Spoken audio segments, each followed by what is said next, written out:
this is Peony Prashanti from the Yomogi House Kitchen. Today I am going to make a Hawaiian dish that I grew up eating while I lived in Hawaii most of my life, and it's called LauLau. I believe it's a Hawaiian dish, but I believe the word LauLau is Chinese. It sounds Chinese, right? Lao. And what it means is to wrap. So actually, yes, to wrap and steamed or cooked under the ground with the pig, roasted pig. Oh God, it was so delicious. Roasted pig with LauLau and poi and salty salmon. I miss eating all that, but because I became a vegan, I had to improvise and switch things around. I created my own vegan version of LauLau, and it came out really wonderful. I live in Oregon and we don't have taro leaves here, so I discovered that chard, when steamed, actually has the flavor and the taste and the texture of the taro leaves. And let me show you what to do. So you get your let me find my knife. Okay, so you get your chard leaves and take out the hard part here, the stems. The stem, not all the way, but take out as much as you can, because it's going to snap and it's just kind of hard to digest. So you take this part off as much as you can.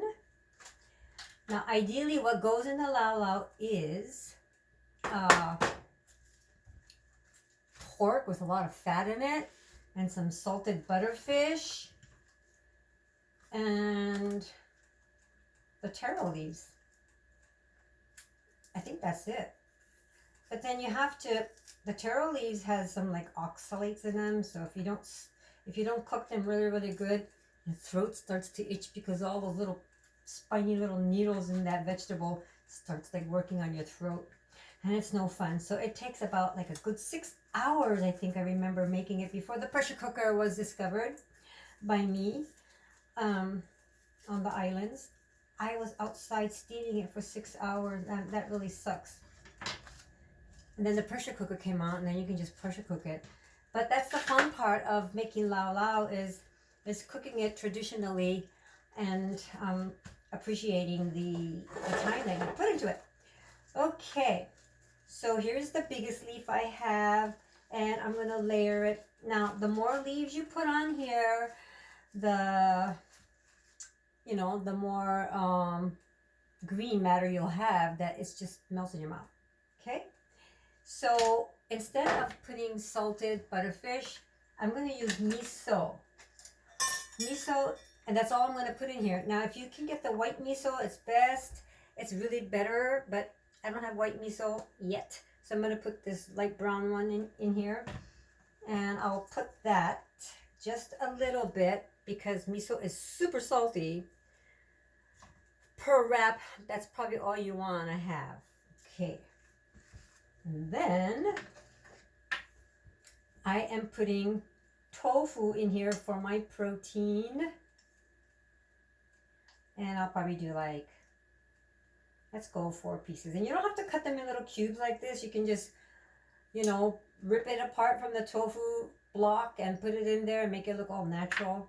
And I also I sauteed my onions in some toasted sesame oil and mushrooms. Now, you can really put anything in here, but if you want to make it traditional, then go ahead and do the pork and the butterfish over other salted fish, maybe like salmon, if you can afford dried salmon. It's like $7 for a container. Okay, so I got and you know what? Just for pretty fun, I'm going to put a flower in here, so whoever eats this gets a surprise. And all you do now is just wrap it, just like you're making a stuffed cabbage. You wrap it like this, and then do it again with the other second leaf. And like I said, the more leaves you have in here, the tastier it gets. And then the big leaf, finally on the top.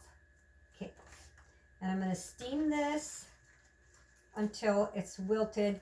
And just remember that everything is already pre-cooked so that you don't really have to worry about, you know, if you have tofu and other vegetables in there, you don't have to really worry about undercooking anything. So that's all I do is I put it in my steamer, and steaming is an excellent way to eat for the spring season, because the steam rises and everything rises from the ground. The plants are rising and they all go like this, and it's also yin. And that's what we need to do, is to become more yin right now, because we were so yang back in, you know, we were hibernating in our house and eating all that heavy cooked, baked, oven cooked meals. And so we want to come out of that and come out just like the plants. You have to cook and eat with nature. So steaming is the way to go right now, and we'll be right back.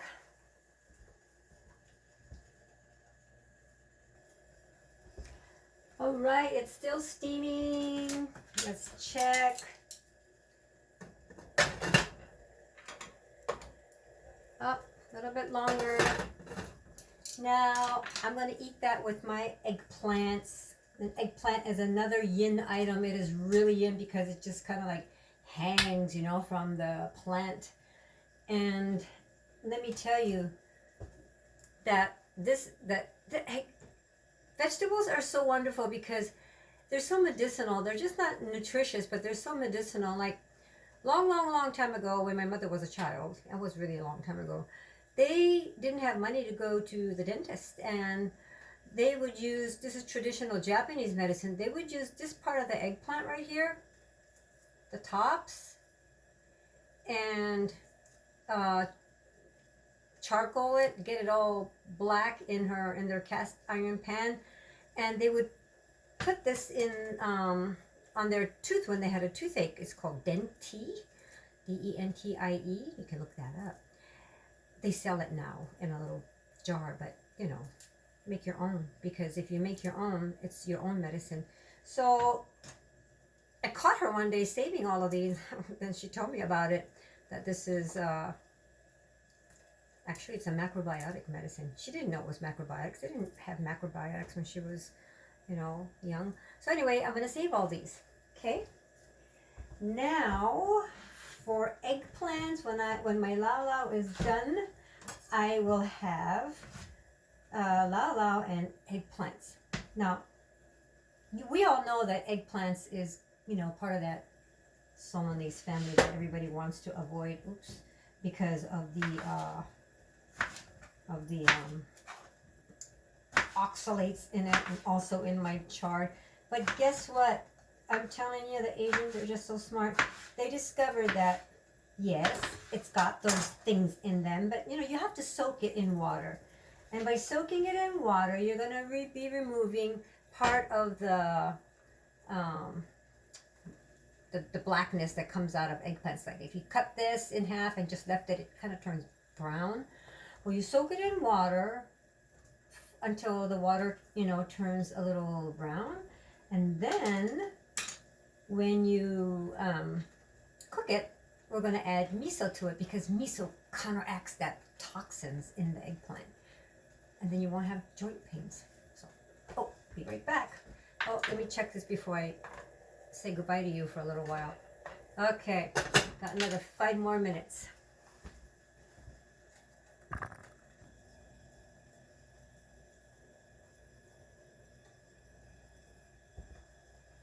Here I am. So another dish, I'm going to stir fry the cut eggplants, but another dish I want to introduce to you is called, well, it's Japanese name, so never mind. So what I'm going to do is I'm going to roast it or grill it kind of over my stove. And by doing this, you know, the heat rises up. It'd be wonderful I had a gas stove, except I don't like the smell of the gas. So anyway, you just kind of like keep, you have to watch it, and you just keep turning it around and around until it's nicely grilled. I think that's the word. or you can put it outside in the barbecue when it's summertime. And then after that's done, I'll show you what to do. So I'll be back again. Okay, I'm back and it is smoking. So here we have a cast iron pan with some oil. Squeeze the extra water out from the eggplant.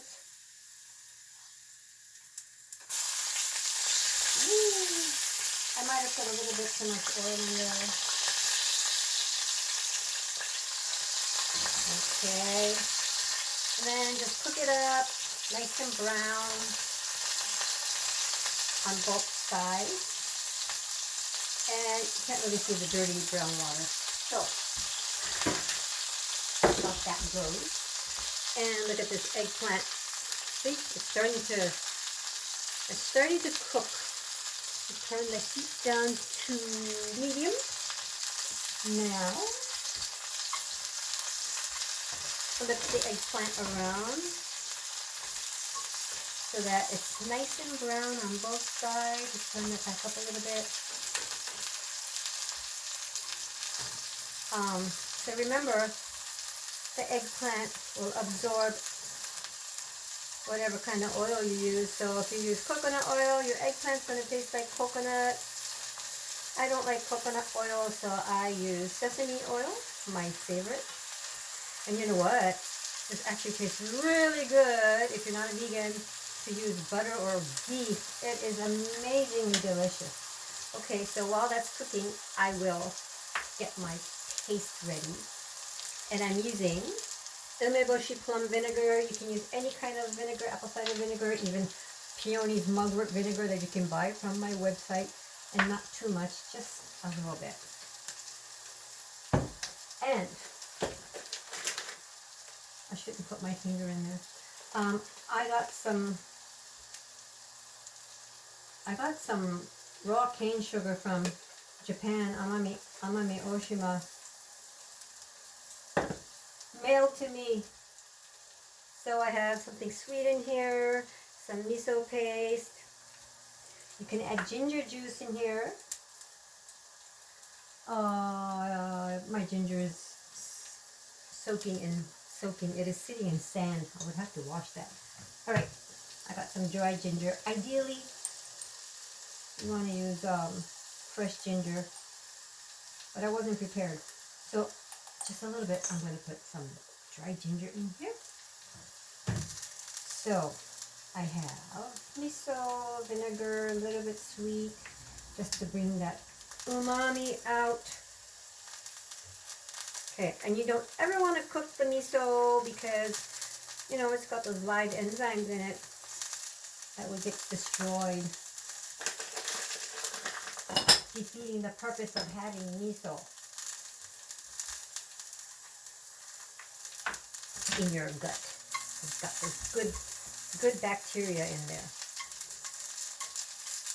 All right. Oh, it's looking so delicious. I'm going to eat this one with my LauLau and pour my miso paste all over this. Oh, looks good.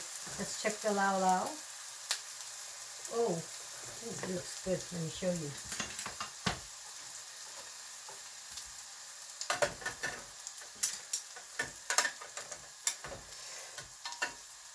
See? Starting to look like LauLau. Kind of small, but you know, like I said, if you add more leaves to it, then it'll get really big. And traditionally, LauLau is wrapped in, I think it's tea leaves. You take the tea leaf off, and then there's the luau leaves on the inside. So good. Right? Oh, multitasking here in all the burners. See how soft it's getting? Now, the ends aren't, oh, this is good. The ends aren't soft, so we'll do the ends. You gotta have a balance here. Okay. I don't have my usual eye makeup to beautify myself today because for the camera because I had a YAG eye procedure. It's called YAG. What an ugly word, YAG. And they just kind of like zap your lens with laser. And I'm not really seeing properly. Can't even speak properly, even though they didn't sedate me. I feel sedated. Let's see all the brain. All right, we'll come right back. Okay, I'm back, and let's check. Oh, getting even softer. And this part needs to be. Oops. All right, now here's the eggplant that got fried, and ooh, look at that. We're just gonna put a little bit on top of each piece because this is super salty. Remember, it's straight miso, and I also have miso in my LauLau. So that's part of my lunch, and I'm going to have a rice ball called musubi or onigiri. And this is how you make a musubi. You wet your hands and get a bowl of rice, and you just, this is the fun part because this is how you do it, okay? You put one hand like this, and you put your rice there, and the other hand goes on top like this, and you just keep going in circles like this. And you do a gentle squeeze. Now, if you want to make a triangle, oops. If you want to make a triangle, turn it around and go like this. Okay, did you get that? Okay, to make a circle, you go like this. You want to make a triangle, turn it around and pinch it like this. Isn't that awesome? And you can fix it and make it perfect. And I had some stale seaweed that you can, roast and liven it up. Oh, my hands are wet. Liven it up over your stove. And the reason why we put nori seaweed on this is to keep your hands from not getting full of rice. Of course, it's very nutritious too. Originally, this was made with brown rice and with a piece of umeboshi in the middle, and it was a complete meal because you have your umeboshi, your brown rice, and your seaweed. That was like a complete meal. You can live off of that. All right, so it's getting there. That's gonna take a while. Let's check the LauLau, and I believe she's done. Ooh.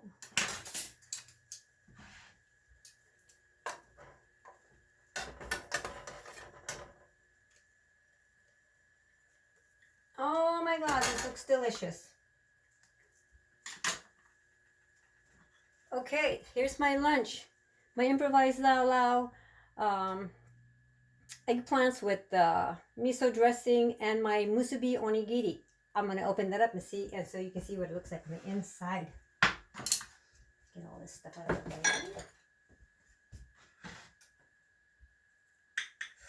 Ooh, that's hot. Like really hot.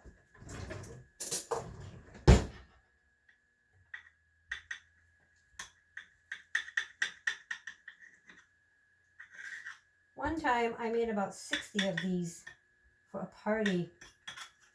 Oh man, it was a hit.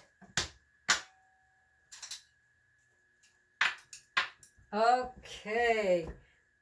Can you see? Look at this vegetarian LauLau.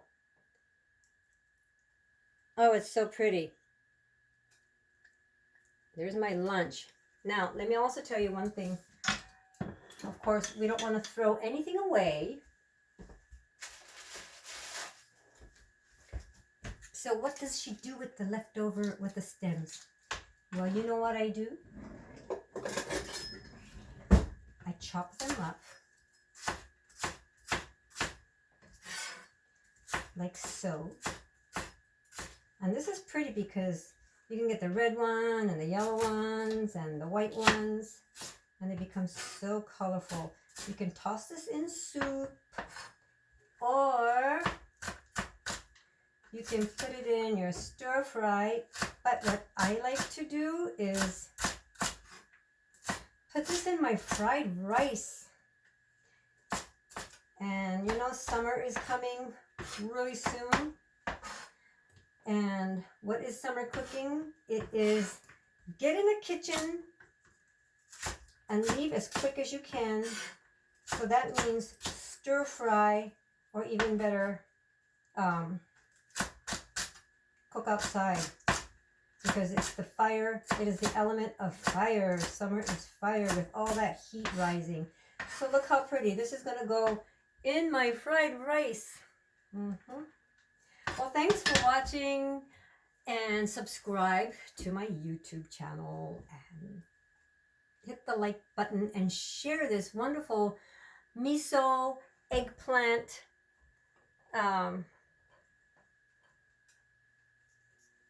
okay, before I go off, I need to show you what to do with this, because you're going to be wondering. Okay, so this is all nice. Sorry, this is all nice and soft now. And then you open it down the middle. Oh, it's beautiful. Let me get a plate. I'll be right back. Okay. So you open it up. Wow, you can even serve this to your friends when they come over.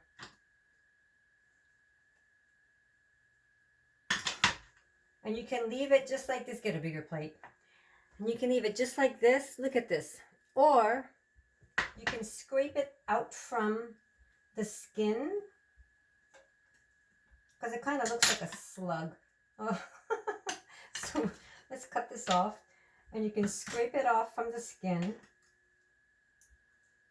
It makes it easier to eat too. Okay. And it's cooked in its own skin. Oh my God, how healthy. All right.